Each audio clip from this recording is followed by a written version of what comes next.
Las organizaciones quieren hacer de todo y pues no tienen recursos para hacer de todo, ni en personas, ni recursos económicos, ningún tipo de recurso para hacer de todo, pero quieren meterse en todo. Y ese querer meterse en todo los lleva a perder foco. Y ese estar desenfocados los lleva a tener un montón de prioridades que llevan a que no tengan ninguna prioridad, y eso empieza a desgastar y agotar a los equipos y dicen, pero ajá, ¿y por dónde cogemos? Pero tú me dijiste hace un mes que era por acá y que era por allá y que era no sé qué.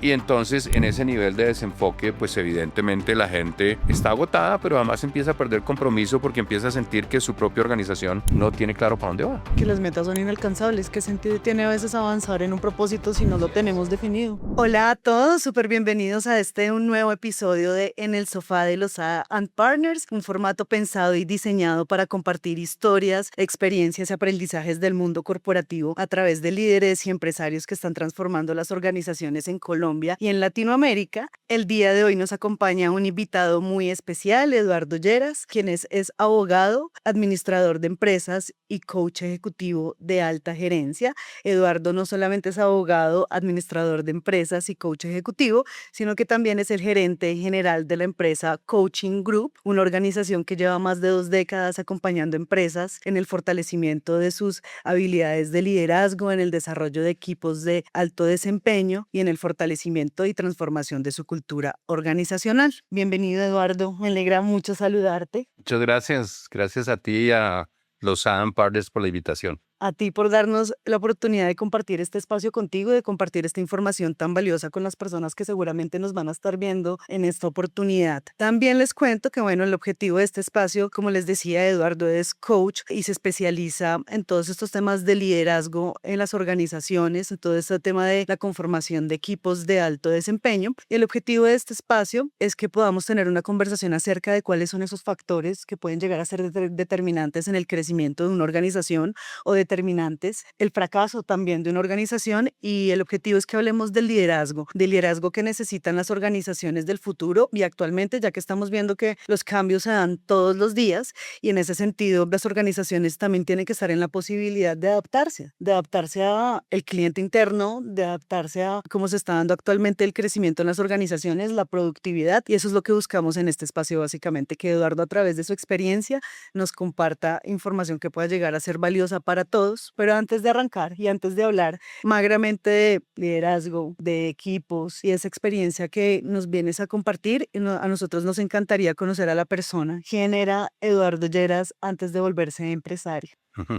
¿Quién era antes de volverme empresario? Ya vos, tú dijiste ahorita algo, y estudié Derecho y Administración de Empresas. Quería como dedicarme al mundo de la consultoría y ese era como un poquito mi sueño. Y como digo yo, gracias a Dios, no me aceptaron en ninguna empresa consultora en su momento. Había como una especie de crisis en el país y el reclutamiento en las empresas consultoras se volvió un poco difícil y no logré entrar ahí.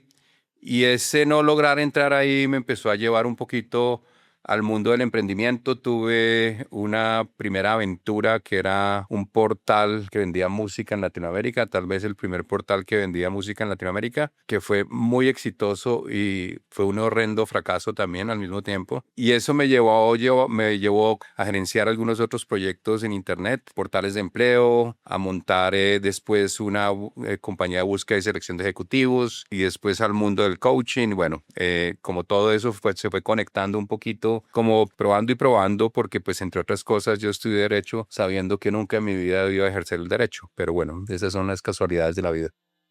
¿Cómo es eso? O sea, ¿por qué estudiar derecho teniendo esa claridad de no querer ejercerlo más adelante? Es una historia muy chistosa. El momento que yo presenté el ICFES o el examen de estado y tuve un buen puntaje, lo cual me permitía entrar a básicamente cualquier universidad y cualquier carrera. Y el día que fuimos a ver los admitidos, en esa época no había internet y ese tipo de cosas, sino publicaba una lista en la Universidad de los Andes. Yo me paré frente a una lista y le dije a mi mejor amigo, le dije, oye, Tigre, no nos aceptaron. Y él me dice, no, es que estamos aquí en la lista de Derecho. Le dije, ¿Derecho? Me dijo, sí, acuérdate que íbamos a estudiar Derecho. Le dije, ¿tú quieres estudiar Biología Marina?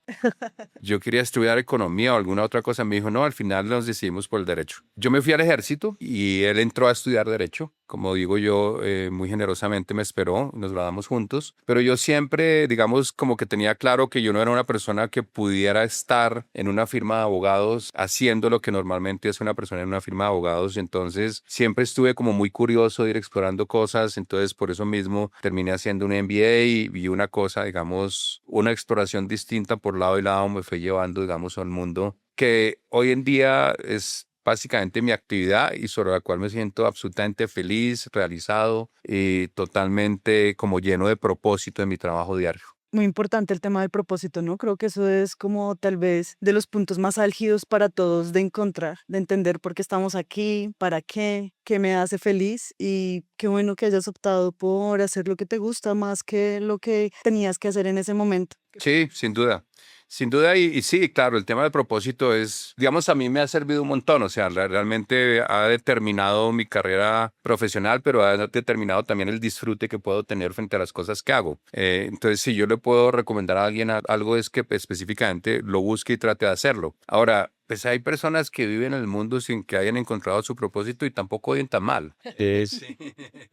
Pero está bien, o sea, si tienes la oportunidad de hacer un proceso está bien y bueno, uno le puede ir agregando cositas, pero en el caso mío, todo este proceso me ha llevado específicamente a que me sienta súper conectado, a que los lunes sean agradables, a que un martes como hoy después de festivo también sea chévere y que pueda venirme aquí y pasar feliz contando un poco todas estas historias. Bueno, ahora vamos a empezar a hablar un poquito del coaching. Nosotros hemos visto que el coaching se ha visto, el término coach se ha banalizado un poco, digamos que ahora todas las personas se denominan coach. En las redes sociales vemos coach de estilo de vida, vemos coach de alimentación, tenemos el coaching deportivo, tenemos todo, como todos los niveles de coaching, pero quisiera que tú nos dieras como tu versión de coach y para ti, ¿qué es ser un coach calificado? ¿Qué es ser un coach oficial? Tienes razón en algo, digamos de alguna manera hoy en día todo el mundo se autodenomina coach, ¿sí? O sea, si pierdes el trabajo o algo, entonces ahora se vuelves consultor y coach, que es lo que yo hago de manera, digamos, profesional hace 23 años. Y el coaching es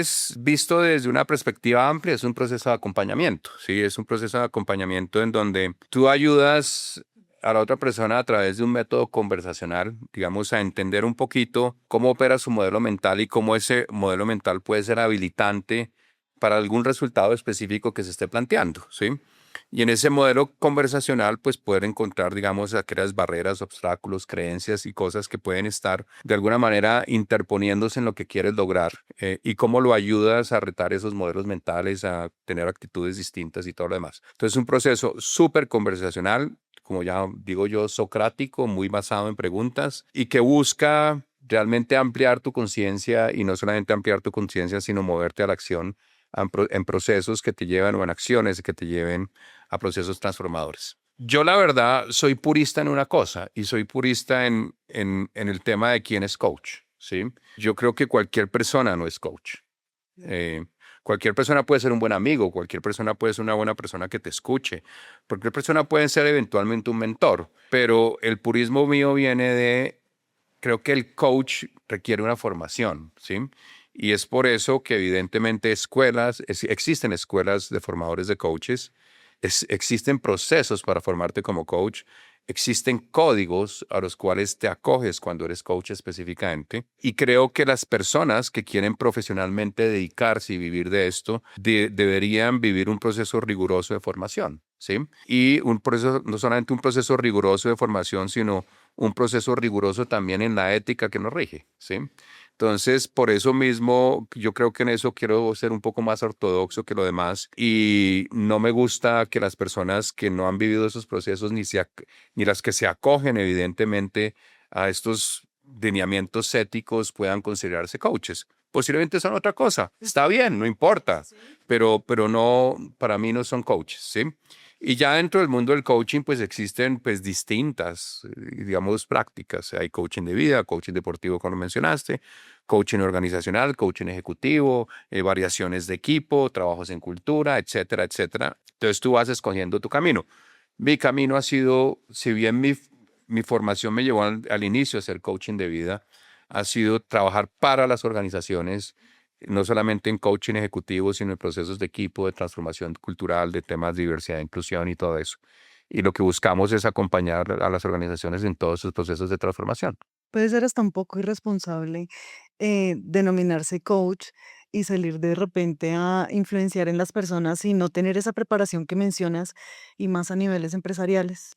Yo creo que sí, como creo también que el coach tampoco debe entrar en algunas arenas que no hacen parte de su especialidad, como las arenas psicológicas o psiquiátricas.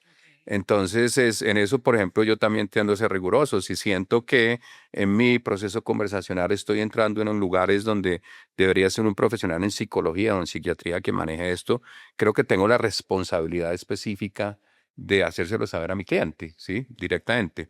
Entonces, creo que lo mismo aplica hacia el mundo del coaching. Yo puedo autodenominarme coach, pero no lo soy, ¿sí? Y creo que ahí es donde pues cabe una responsabilidad en esas personas. No está malo que digas cualquier cosa, no, yo soy un mentor, yo soy un consultor, yo sé desde estrategia, está bien, pero no eres coach, ¿sí? Para eso pues existen unas escuelas y unos procesos. ¿En dónde converge el abogado, el administrador y el coach? ¿En qué momento tú encuentras como ese camino de alinear esos tres profesiones, por decirlo así? Pues como te dije, abogado, pues pura casualidad. Mi maestría en administración de empresas fue intencional y aprendí un montón de cosas de mí y del mundo de las empresas que me sirvieron un montón. Y después llegué a trabajar en recursos humanos, pero en algo que era como búsqueda y selección de ejecutivos. Y ahí de alguna manera me iba bien, sí, ahí conocí a Juan Camilo, como lo mencioné ya. Me iba bien, pero no me sentía del todo feliz, o sea, era como medio aburridor. Y en un momento dado empecé a oír que había coaching, coaching, coaching, y yo pensé que esto podía ser un servicio que uno podía adicionarle a la empresa. Busqué a algunas personas que estaban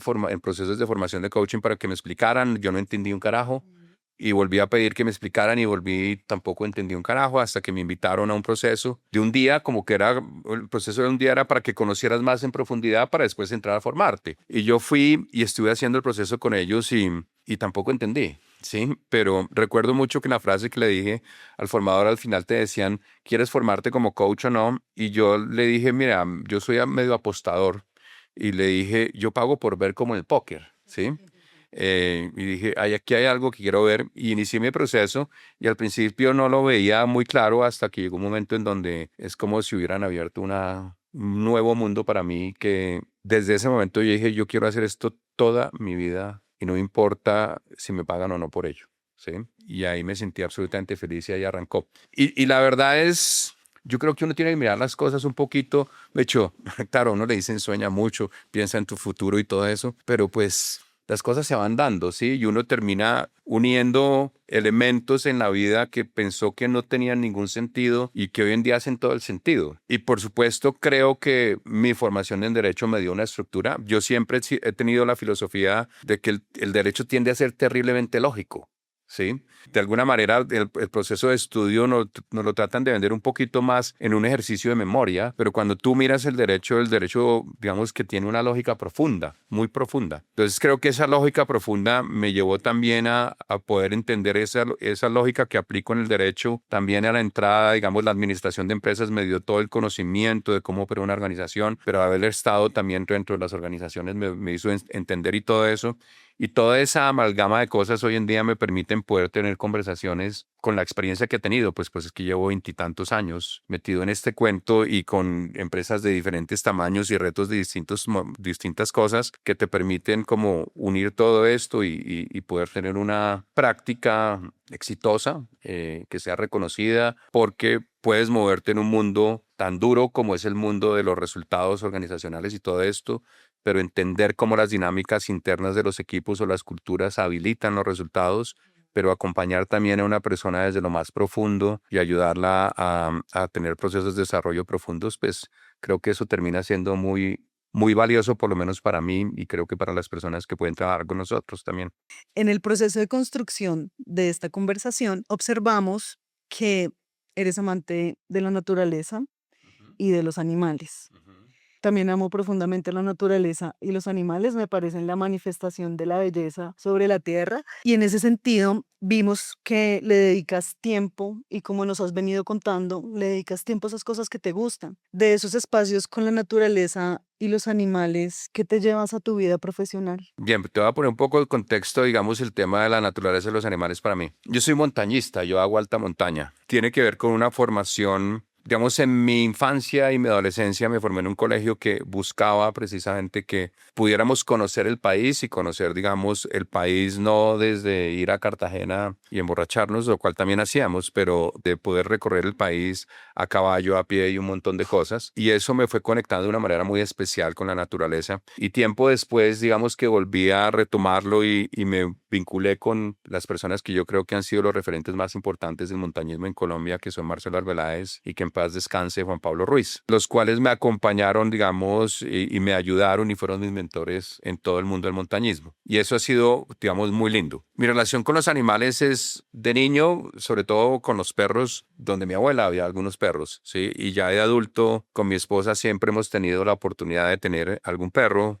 y tengo una conexión muy especial con ellos. O sea, son muy, muy importantes para mí. En la finca tengo, bueno, una perra que me robaron, pero pues tengo otra perra y otro perrito. En Bogotá tenía un perro hasta hace un tiempo que falleció también, pero he tenido varios y como que, digamos, para mí son como importantes, digamos, tenerlos, consentirlos y que me consientan, ¿sí?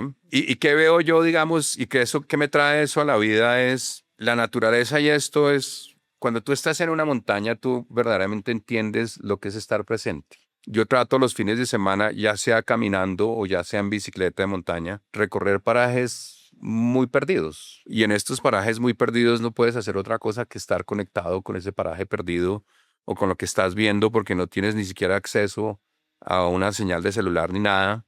El silencio tan brutal que hay en una montaña es increíble, pero también cuando haces montaña acompañado, el llegar a las noches, armar carpa, cocinar, sentarte, conversar, reírte, irte a dormir, levantarte temprano. No sé, es como tal vez cosas muy esenciales de la vida que te conectan un montón. Poderlo hacer con mis perros me parece increíble, sí, que me acompañen, que estén conmigo, que yo también esté con ellos. Y no sé, es como, son elementos muy básicos, pero muy, que le llenan a uno mucho el alma, la verdad. Te entiendo plenamente todo lo que me dices. Yo te digo que a veces en las cosas más cotidianas y más simples de la vida está el verdadero disfrute de las cosas. Lo que dices de los perros, yo también tengo una mascota, se llama Roma y la adoro con todo mi corazón porque siento que ella de alguna forma despertó en mí esa humanidad, Ujú. esa dulzura, esa ternura linda. Y creo que eso es lo que nos hace sentir como de repente más vivos, más conectados. Por eso me identifico demasiado con todo lo que estás contando. Básicamente son, no hay manera que los desconectes de tu vida, ¿sí?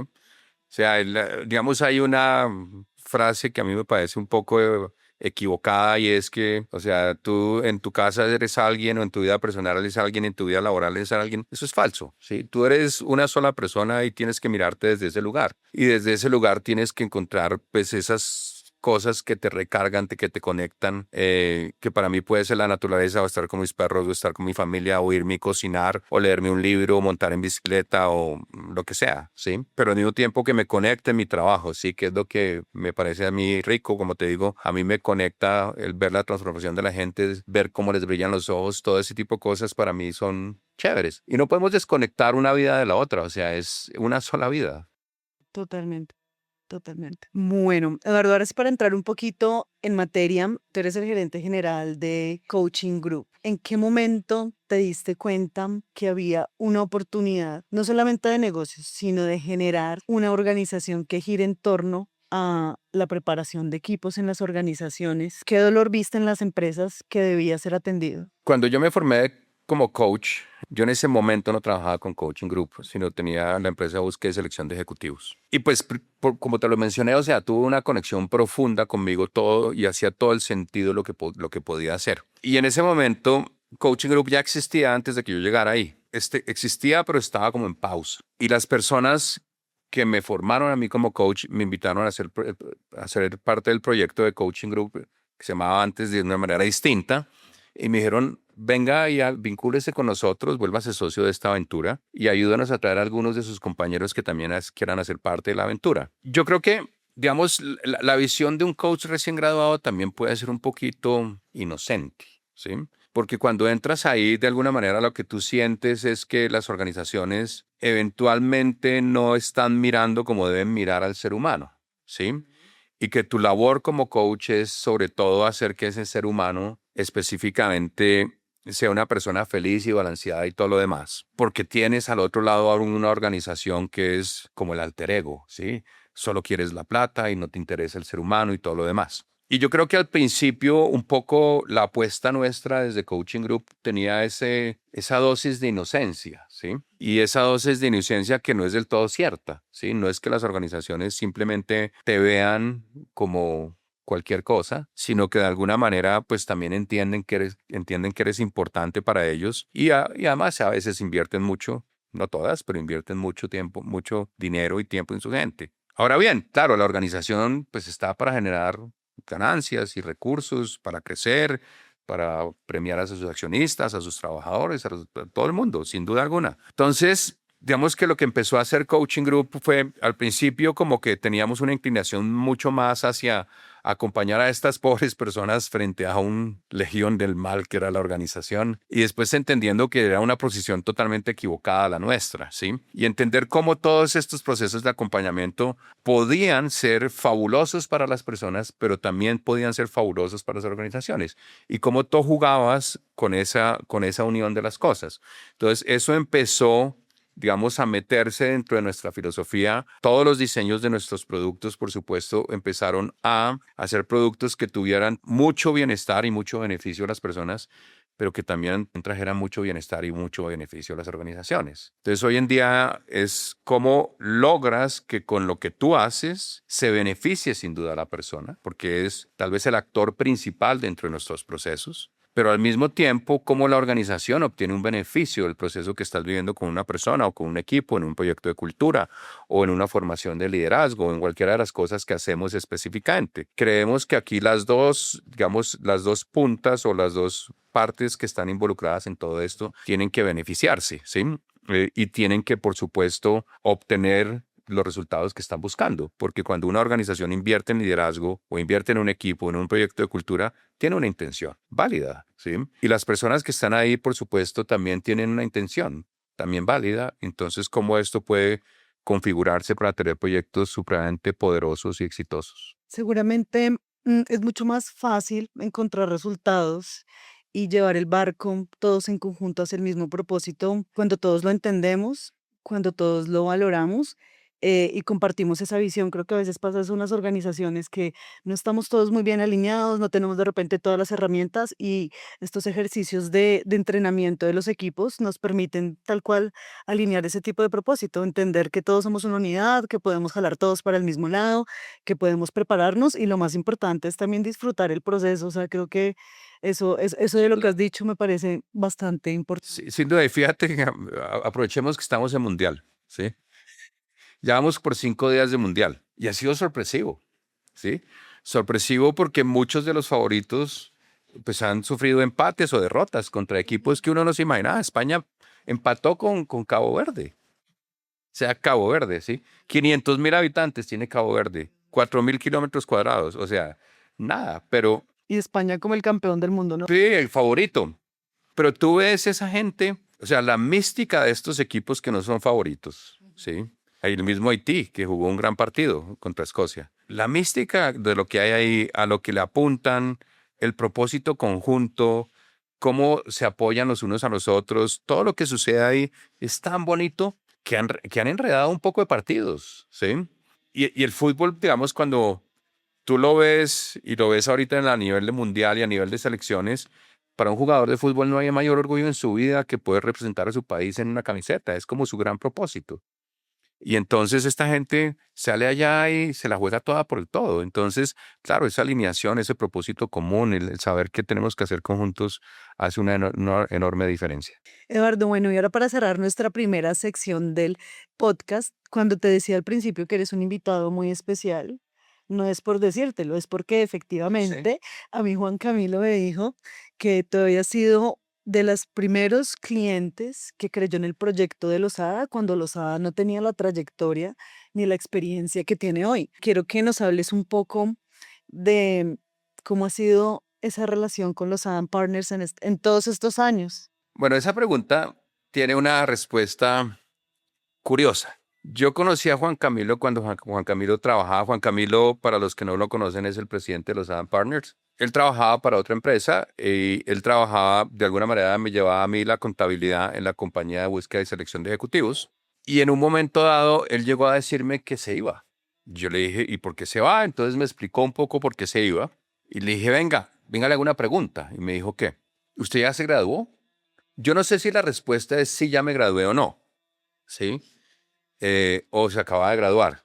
Y entonces le dije, ¿y tiene quien le ayude o cómo hacer esta cosa? Me dijo, sí, posiblemente tengo una amiga o algo que podría hacer ayudarme en este tipo de cosas. Entonces le dije, ¿por qué no hacemos una cosa? Si igual usted me llevaba a mí todos mis temas de contabilidad, ya que renunció, pues yo cancelo el contrato con la empresa con que usted estaba y usted me empieza a mí a llevar la contabilidad. Yo creo que fue el primer cliente. Tal cual. Y se dio por un tema que al día de hoy, ahorita lo explico, es lo más importante para mí, yo tengo confianza ciega en él. Mejor dicho, a niveles ridículos, ¿sí? Y le dije, hágame esta vuelta. Entonces empezó a llevarme la contabilidad y creo que a través de esto, después ya cuando yo empecé a trabajar en el mundo del coaching, aquí había coaches que necesitaban contadores y entonces les empecé a decir, y Juan Camilo, no sé qué, y amigos míos y a mi señora, llévale la contabilidad. Y bueno, creo que él empezó ahí a montar, digamos, como como una red de clientes importantes y desde ese momento hasta el día de hoy, y espero que hasta el día que me muera, pues he trabajado con ellos, ¿sí? Y tiene que ver con lo que te decía, es una confianza absoluta, absoluta en lo que hacen. No solamente me llevan la contabilidad, sino que me hacen los pagos que tienen que hacer, me manejan los temas bancarios. Cuando han cometido algún error, lo primero que hacen es van y me dan la cara, ¿sí? Y me dicen, cometí un error que le vale tanto y yo respondo por esto, te digo, tranquilo, no hay ningún problema, o sea, como que con absoluta honestidad en todo lo que ha pasado. Creo que ha pasado una vez en la vida nomás, ¿sí? Que pues era una cosa medio boba frente a esto, pero pues me dan la cara, me contestan cuando los necesito, mejor dicho, hasta me han prestado plata, pues, sí. No, es en serio, sí, sí, es en serio. En momentos dados que tenía las dos compañías, como le decía yo a Juan Camilo en su momento, había una compañía que posiblemente no tenía el mejor rendimiento y entonces yo le decía, pues vaya, mire a ver cómo busca la plata para esto, ¿sí? Entonces iba y me ayudaba y me decía, no, entonces saqué una plata de la compañía nuestra, la otra que usted tiene, y la estamos poniendo acá. O sea, como que también hay mucha creatividad, ¿sí? Hay mucha creatividad, pero una creatividad responsable, ¿sí? Porque no es como aquí son unos temerarios que te van a meter en un problema. No, para nada. Han sido personas en donde son creativas en las soluciones que yo necesito, pero que nunca terminan metiéndome en un problema, ¿sí? Y eso también para mí es muy importante. Es, digamos, una compañía que presta esos niveles de servicios. Yo requiero que uno le diga, oiga, tengo este tema, ¿cómo lo podemos manejar? Y vengan con una solución. Y no que me digan, no, no lo podemos hacer. No, venga, hay una solución. Y hemos tenido conversaciones con Juan Camilo en donde se siente y me dice, esto que estamos pensando hacer, no lo podemos hacer ahora, pero si lo hacemos después, tenemos este beneficio y todo este tipo de cosas. Pero también me cuida y me dice, no, pero eso no lo haga porque pues ahí sí va a terminar metido en un problema. Entonces creo que es, mejor dicho, yo me siento absolutamente en las mejores manos del mundo y lo digo con absoluta honestidad. A mí no me están pagando por venir a este podcast ni nada. Es lo que he sentido y lo que yo he vivido con ellos toda mi vida, ¿sí? Y pues hoy en día tengo pues una relación muy cercana con Juan, con Danilo, con la misma esposa de Juan Camilo, que es Diana. Yo te digo que escuché algo de Juan Camilo hace un par de semanas y era precisamente algo relacionado con la relación contigo. Decía que a pesar de que Lozada creciera lo que tuviera que crecer, él siempre te iba a contestar a ti directamente, que él creía tal cual en ese vínculo que tenían y que él quería mucho a todas las personas que creyeron en él desde el comienzo. Y así ha sido, a veces mis hijos que de pronto tienen algún emprendimiento o algo, le digo, habla con Juan Camilo, no sé qué, me dicen, no, llámalo tú, que es aquí, a ti es el que te contesta. Y yo sé exactamente que si lo llamo y si está ocupado me dice, ahora lo llamo y cuando se desocupa me llama, o sea, es tal cual. sea, tal cual es el aliado estratégico de las Tal cual. finanzas en la casa. Tal cual, o sea, y yo le digo, necesito esto, me dice, claro, no sé qué, o llamo y le digo, mire, hay esta persona que está enredada con esto, usted le puede ayudar, hágale, yo le ayudo. A veces lo meto en unos chicharrones horribles, porque termina ayudándole a la gente, me dice, no, usted por qué me mandó a esta persona así, esto es terrible. Sí, pero bueno, sí, pero tal cual, o sea, es una respuesta inmediata. Qué bueno, Eduardo. Me alegra que te sientas de esa forma Sí, a sí, sí. través de la experiencia con Losada. Te voy a contar un dato que estábamos viendo la semana pasada y es que el más reciente informe de Gallup 2026 nos dice que el compromiso de los funcionarios en las organizaciones, específicamente los líderes y los gerentes, cayó un 20% respecto al 2020. Es la cifra más baja que se ha visto desde ese momento y esto se ha visto reflejado en la economía global, en que la productividad bajó por alrededor de 10 billones de dólares, situación que ya vimos que aparentemente el tema del compromiso y del liderazgo y de la cohesión de los equipos no es algo que tú puedas ver ni tocar ni medir de alguna forma en las organizaciones, pero vemos que impacta fuertísimo la economía global y cómo se está dando la productividad al interior de las empresas. Esto derivado de que los equipos gerenciales y de líderes están sintiendo y viviendo un desgaste, un agotamiento. Ahora el término burnout está sonando demasiado. ¿Tú qué crees que puede estar sucediendo? Porque el compromiso disminuye de esa forma tan dramática y si tiene que ver en tu concepto con ¿es porque las organizaciones están pidiendo unos resultados inalcanzables y no están entregando las herramientas? ¿O estamos frente a un cambio de generación? Mira, yo creo que hay muchas cosas. Cuando yo empecé a trabajar en este mundo laboral, la permanencia de una persona o de un ejecutivo en una organización podía estar por encima de los 10, inclusive 15 años. Hoy en día, revisé hace algún tiempo, estaba en 2 años y la información que me dio algún experto hace poco me dijo que estaba por debajo de 2 años. Eso ha sido, digamos, una transformación que ha vivido el mundo generalmente con la entrada de nuevas generaciones, en donde estas nuevas generaciones no se quedan, digamos, todo ese tiempo. Antiguamente celebraban quinquenios y quinquenios y quinquenios en las organizaciones y Clarita que cumplió 35 años y todo lo demás.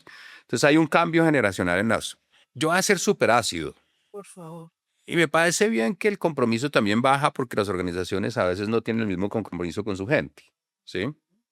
Uno puede tener una certeza en la vida y es que no importa lo fiel o querido que hayas o lo que le hayas dedicado a una organización en algún momento dado, te van a patear. Ya sea porque cumpliste la edad, ya sea porque llegó alguien más joven, ya sea por cualquier razón, ¿sí? Entonces, muchas veces las organizaciones han demandado mucha lealtad y compromiso, pero no es recíproco tampoco. Y esa es la parte ácida que quiero decir acá. Y posiblemente alguien que vea esto me va a decir, no, nosotros sí, está bien, ustedes sí. Pero el tema, digamos que no me parece mal, porque creo que también las personas están pensando un poquito más allá y haciendo conciencia frente a su trabajo y qué es lo que quieren específicamente. A ver si es que es un tema de resultados muy fuertes o algo. Yo siempre he creído que, digamos, la presión sobre resultados ha existido. O sea, la ecuación del capitalismo de las empresas capitalistas es muy sencilla. Tú al siguiente año tienes que vender más y gastar menos. Más por más. Sí, claro. Entonces esa ecuación es fácil y siempre va a ser la misma, ¿sí? Entonces, un poco lo que nosotros entendemos desde Coaching Group, el tema es el agotamiento, ¿sí? Que se está dando muchas veces en las organizaciones y en los equipos, está mucho más relacionado con la disfuncionalidad interna de los equipos y las organizaciones que con el reto del negocio, ¿sí? Cuando los equipos no operan bien, no tienen buenos acuerdos, no tienen propósitos comunes, no tienen claridad, foco y disciplina en esas claridades y en esos focos, evidentemente empieza a haber niveles altísimos de agotamiento por todo un desgaste interno. No es porque el reto esté ahí jodido, no, siempre ha estado jodido, siempre nos están pidiendo más, con menos, ¿sí? Entonces es como nosotros nos logramos unir, estructurar de una manera completamente distinta lo que empieza a generar una diferencia, ¿sí?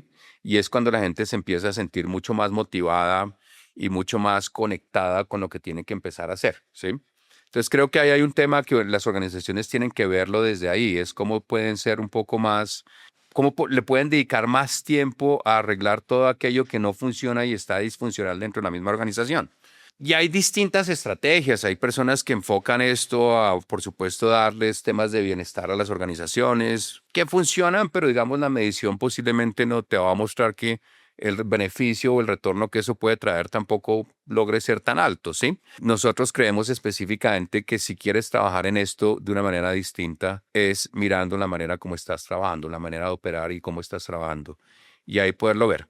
Y hay otro tema que para mí también es muy importante ahorita, que va muy de la mano con el agotamiento y es, ahorita hay como un FOMO, como dicen los gringos, ¿sí? El sentimiento de que algo me estoy perdiendo. ¿Y cuál es el FOMO? Sí, el FOMO es, hoy en día estamos sometidos, o sea, si tú eres una persona y tienes redes sociales, tienes Instagram y tienes Facebook, o, bueno, Facebook para los de mi edad, pues evidentemente ustedes no sabrán qué es esa vaina, o TikTok o otro tipo de cosas, pero pues esa vaina funciona. Pero también hay FOMO en LinkedIn, ¿sí? Vale. ¿Sí? Entonces, en LinkedIn básicamente todo el mundo dice que su empresa es una maravilla y que crecen a cifras inesperadas y que sus equipos son fabulosos y que todo es una maravilla y eso también genera un montón de FOMO y de un poco de cosas. Y entonces llega la inteligencia artificial y qué vamos a hacer con esto y no sé qué. Todo ese FOMO se convierte en una histeria y toda esa histeria se convierte en que las organizaciones quieren hacer de todo. Ujú. Y pues no tienen recursos para hacer de todo. Ni en personas, ni recursos económicos, ningún tipo de recurso para hacer de todo, pero quieren meterse en todo. Y ese querer meterse en todo los lleva a perder foco. Y ese estar desenfocados los lleva a tener un montón de prioridades que llevan a que no tengan ninguna prioridad y eso empieza a desgastar y agotar a los equipos y dicen, pero ajá, ¿y por dónde cogemos? Pero tú me dijiste hace un mes que era por acá y que era por allá y que era no sé qué. Y entonces en ese nivel de desenfoque, pues evidentemente la gente está agotada, pero además empieza a perder compromiso porque empieza a sentir que su propia organización no tiene claro para dónde va. Que las metas son inalcanzables. ¿Qué sentido tiene a veces avanzar en un propósito si no lo tenemos definido? Así es. De acuerdo, Eduardo. ¿Cuáles serían esas red flags, esas banderas rojas que arrojan los equipos cuando se están enfrentando ya a estos temas de agotamiento, de desgaste, que tú digas, estos factores hay que observarlos, ponerles cuidado para tomar acción y entrar a ver qué está viviendo el equipo, cómo lo ayudamos? Tú puedes dividir un poco los desempeños de los equipos como en dos grandes categorías. Una categoría que tiene que ver con la productividad y que tiene que ver con la capacidad que tiene el equipo como para producir resultados, ¿sí? Y es, digamos, si hay estrategias definidas, si hay objetivos y ese tipo de cosas, que normalmente existen, o sea, en cada equipo, en cada organización existen, que se gestionen o no, pues definitivamente es otro tema, pero en general las organizaciones empiezan a mirar mucho todo lo que tiene que ver con estos indicadores, pero los indicadores que te están arrojando que el equipo está llegando al lo que llaman los gringos el burnout, son indicadores de relación, que son completamente distintos, que es lo que llamamos nosotros la positividad dentro del modelo de trabajo de equipos que trabajamos nosotros. Entonces, yo puedo estar dando buenos resultados, pero mis relaciones dentro del equipo están desgastándose. Entonces, cuando hay bajos niveles de comunicación, de camaradería, en el relacionamiento mismo, conflictos, no es que no es los equipos, claro que tienen conflictos, pero baja capacidad para resolver conflictos, conversaciones que no pueden tener conversaciones. Ahí yo te diría, mira, aquí hay un red flag que tienes que empezar a ver. Porque si bien tu equipo puede que esté dando resultados, posiblemente no van a ser resultados sostenibles. Porque la otra gran pata de todo esto que tiene que ser las relaciones de los miembros del equipo no está funcionando también. Entonces ahí para mí la gente tiene que ponerle un poquito de atención. Pero la organización cree que el red flag es solamente si le están dando resultados o no. Y resulta que ese pues es una pata, ¿sí? Pero la pata que está haciendo que esto sea determinante y que si ese resultado sea sostenible es otra completamente distinto y ahí tienen que mirarla. Y pues yo no estoy diciendo nada distinto a que también hoy uno de los grandes problemas que tiene no solo las organizaciones y la humanidad es precisamente la salud mental y todos los temas relacionales que hay. Entonces, pues ahí tienen que empezar a mirar también. Me llama mucho la atención que yo pensé que me ibas a decir cuando los indicadores caen, cuando son cosas medibles, pero no, tú te fuiste totalmente a la relación de las personas y eso es de repente donde no ponemos el foco, donde, como lo hablábamos ahora, a veces tal vez lo más importante no es lo evidente, sino lo que está a veces en la parte, en lo que no se ve, pero se siente, pero se nota. En general, un equipo que no da resultados normalmente deja de ser equipo, o sea, lo reenfocan completamente. Entonces, pues si está dando resultados, pues están dando resultados. pero pues eso es sostenible o no. Entonces ahí es donde yo les digo, miren a ver qué está pasando en las relaciones, qué está pasando con su gente, qué es lo que hay ahí, qué conversaciones, cómo están conteniendo emocionalmente los equipos, ¿sí? O no están conteniendo emocionalmente. Y cuando no están conteniendo emocionalmente es un tema muy complejo que va a reventar en algún momento. Yo quisiera preguntarte cuáles serían esos consejos fundamentales que tú les darías a los dueños y a los líderes en las organizaciones para estar en el liderazgo del futuro, para estar en lo que hoy la sociedad y las personas están pidiendo de las organizaciones para mantenerse vigentes hacia adelante. Una organización termina siendo una ficción jurídica gobernada por personas, ¿sí? O dirigida por personas, como quieras llamarlo. Y creo que a las organizaciones, más allá, digamos, de todas las inversiones que tienen que hacer, por supuesto, en tecnologías, en innovación, en herramientas y todo lo demás, no se les puede olvidar que son estas personas las que al final de la historia terminan gestionando la propia organización. Y ahí es importante tener el talento adecuado y desarrollar ese talento adecuado, ¿sí? Y eso conlleva, por supuesto, inversión en su talento, inversión en sus equipos, en bienestar de su gente. De alguna manera irá retribuyendo, pero no solamente irá retribuyendo, sino hará que en la medida que tú logres hacer toda esa inversión de la mejor manera, permitas que todo aquello que estás agregándole en términos de herramientas, tecnologías, procesos o lo que quieras, o la misma estrategia, sea gestionada de una mejor manera. Yo creo que cualquier inversión en talento siempre trae una retribución para la organización. A veces les cuesta un poquito sacarle el ROI a esto, pero créanlo. Sí, créanlo, realmente ahí viene algo bien importante. Métete en todo el cloud que quieras, desarrolla toda la inteligencia artificial que quieras. Todo eso son simplemente herramientas que tienen que ser gestionadas por líderes y personas. Perfecto. Ahora estabas mencionando algo muy importante que está súper en auge ahora y es el tema de la inteligencia artificial. O sea, y ha sido muy controversial el tema de la inteligencia artificial, ¿no? Algunas organizaciones están a favor, otras dicen no tanto, pero ¿cuál crees tú que es el balance ideal para alinear también esos recursos que nos está dando el mundo actualmente, como la posibilidad de pensar y de ser mucho más asertivos en los procesos y eso integrarlo a los equipos? Pues ese son del tipo de erupciones que definitivamente tú no puedes escaparte. O sea, tú los tienes que hacer, o sea, punto. Pues como el mismo caso de, vamos a prohibir Uber. ¿Cómo vas a prohibir Uber? O sea, no seas cretino, ¿sí? O sea, ese tipo de cosas uno no lo puede terminar haciendo. No podemos escaparnos a la incorporación de la inteligencia artificial en nuestras organizaciones. Tenemos que hacerlo. De hecho, que todo el mundo tiene que invertirle, las organizaciones y las personas y todo lo demás, por términos de eficiencia y todo lo que tenga que pasar. Yo tengo una discusión frente a esto y es, desde lo personal, para mí hay un dilema ético, ¿sí? Y el dilema ético no es un dilema ético filosófico, es un dilema ético para cada uno de los seres humanos que estamos en relación con la inteligencia artificial. ¿Hasta dónde yo voy a permitir que la inteligencia artificial me reemplace a mí o asuma mi propia personalidad? Y con esto que quiero decir es, todo lo que yo produzco lo va a ser producido por una inteligencia artificial. ¿Y yo qué? ¿Y yo dónde voy a estar? ¿Sí? Entonces a mí me gusta escribir. Increíble, yo puedo usar la inteligencia artificial ¿para qué? Para ayudarme a hacer investigación o tener alguna información que necesito para lo que quiera escribir. Pero el ejercicio de escribir debería ser mi ejercicio, ¿sí? Porque voy a afirmar algo que hizo otra cosa que no tiene nada que ver conmigo, por más de que le haya dicho este es mi tono y todo lo que sucede. Entonces, por un lado digo, pues esto tiene que incorporarse sin duda alguna a nuestra vida, en lo personal, en lo profesional, pero pues por supuesto no podemos permitir que termine reemplazándonos a nosotros ni a las personas que trabajan en las organizaciones.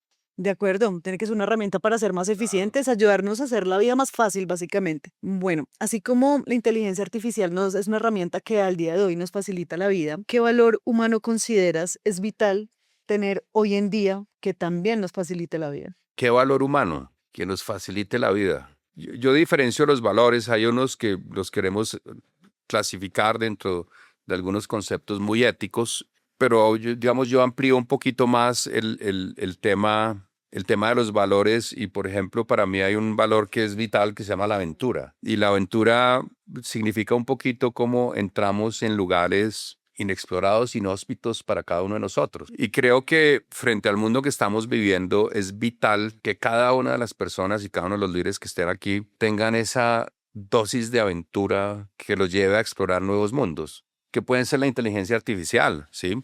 Que pueden ser estilos distintos de liderazgo, que puede ser explorar emprendimientos específicos, que puede ser explorar nuevas estrategias que pueda implementar dentro de mi equipo o mi organización.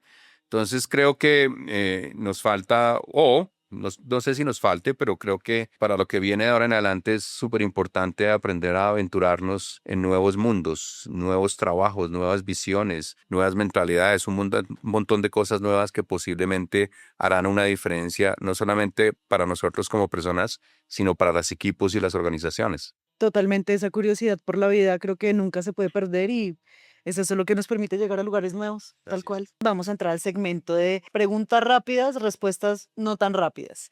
La primera pregunta sería, ¿un líder que admires y por qué? Un líder que admire y por qué. Admiro algunos líderes con los que he trabajado y he tenido por la oportunidad de ser coaches. Los admiro por su humildad, por su capacidad de aprendizaje y la capacidad de mantenerse enfocados y al mismo tiempo son profundamente humanos. Una habilidad que admires de un villano.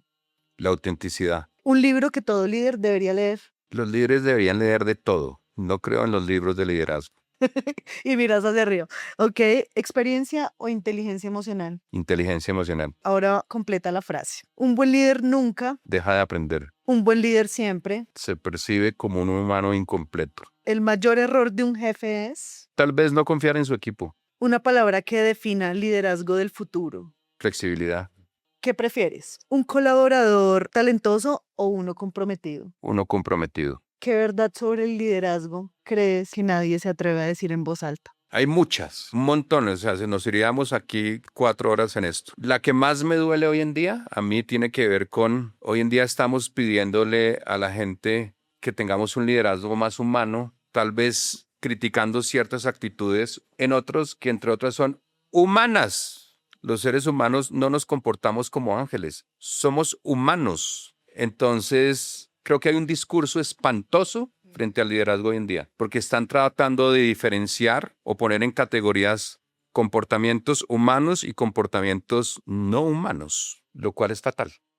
Todos son comportamientos humanos. Esa es nuestra característica.